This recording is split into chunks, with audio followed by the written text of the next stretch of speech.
Try to look at these layers. Imagine that if I had this assembly, let's pretend you had this one. Would 90% of the water, more or more, fall off the siding? Most of it falls off the siding. So let's say 5% gets through, hits the foam layer. On a rain screen, does most of it drain off? Let's say 0.5% of the water that hit here gets by.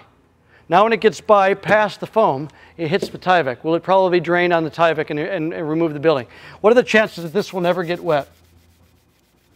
Pretty good, pretty good. Is this my belt suspenders and my rope around my waist? But I tell you what, if I was building in this climate, this is what I'd do if I wanted to add R value to the wall.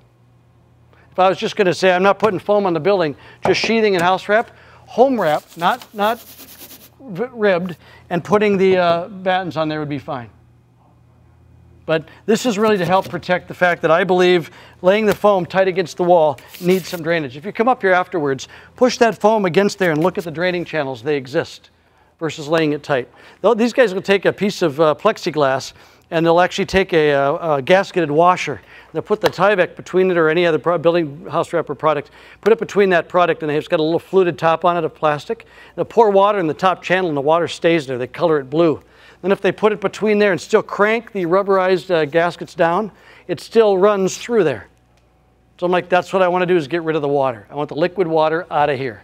And so if a little bit stays behind, I'm counting on vapor diffusion to dry that out. Or rain screen gives me airflow as well as diffusion. What's faster, airflow or diffusion? Airflow is what it's all about. Diffusion's slow, but it's better than none.